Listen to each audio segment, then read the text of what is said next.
Darnell, we're at the Ford Center. A 4-game homestand wraps up. We said 3-1 would be acceptable. 4-0 would be great. It ends up 2-2. The 2 hard games they lose, but the last one, I would call it the wildest game of the year. They get down 19, cut it to 5. Get down 18, actually take a lead. Get down 8 with 3 or 4 minutes to go, tie it up to go to overtime with a defensive stop. Actually have a lead with 56 seconds left in overtime. Look like they may have it won. Ginobili saves a potential turner into a game-winning shot. Westbrook has a chance at the buzzer.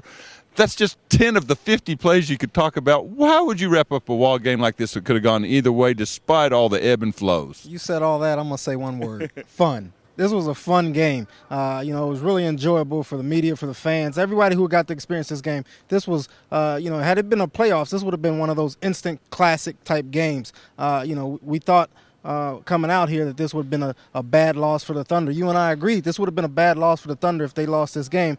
After seeing the Spurs, even though they were without Tim Duncan, without Matt Bonner, without Michael Finley, I don't think you can classify this as a bad loss. That's a tough Spurs team, and we knew DeJuan Blair was going to be a beast inside. He was. The Spurs were tough. I think you got to be a little disappointed in how the Thunder came out. Got down by 19. I think it was 39-20 early, but they battled back, and you got to give them credit for that. Overall, I think it was an exciting game. And at the same time, I think the Thunder is learning another lesson about how to close out these victories. Well, I'm going to disagree with you on one thing. It definitely was exciting, but I think it's a bad loss from the standpoint. I think a 2-2 homestand is a little disappointing. They were without Tim Duncan, but they did not have an answer for DeJuan Blair, the guy that fell all the way to 37th in the NBA draft, didn't even make it in the first round, fell all the way to the second round. The Thunder had a shot, in theory, to take him at 24, but because of his no ACLs in his knees, everybody shied away from him.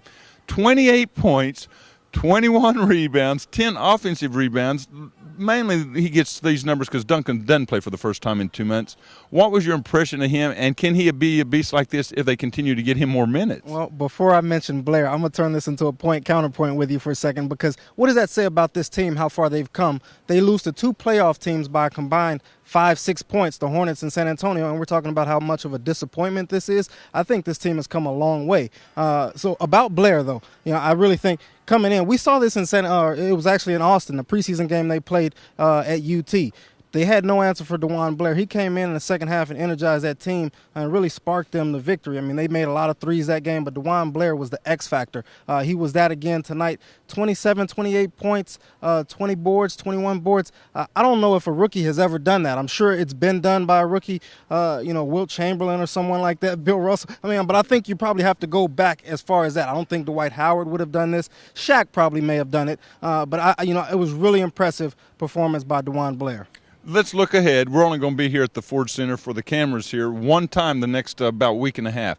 They go to Dallas Friday, play the Heat and Dwayne Wade here Saturday. 4-game road trip next week at Atlanta, at Memphis, at Cleveland at the tail end. You stick a Minnesota game in there that's more winnable. But this is a tough little 6-game stretch coming up. 5 of them are on the road. They only split at home. How crucial is this next 10 days, since most of them are on the road and most of those teams are pretty good?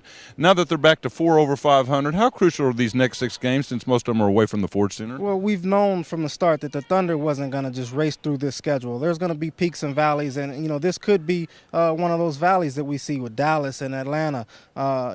Minnesota's, they're playing better. They're not a good team, but they're playing better. And then it ends at Memphis and Cleveland, and then the one home game is Miami, which is no gimme. Miami, Memphis, Cleveland, and these teams are tough. I mean, Dallas beat this team with a long, athletic, sort of wing players and Josh Howard and Sean Marion. Atlanta has another couple guys in Joe Johnson and Josh Smith that you can stick on Kevin Durant and really give him problems. So I really think that the Thunder, it's not going to be a make or break stretch. I think they could still compete to make the playoffs even down the stretch if they don't come out of this one so well. That'll wrap it up. We'll talk to you Saturday night from the Ford Center. For more coverage on this game and future games, including a halfway season report next Wednesday, go to newsok.com.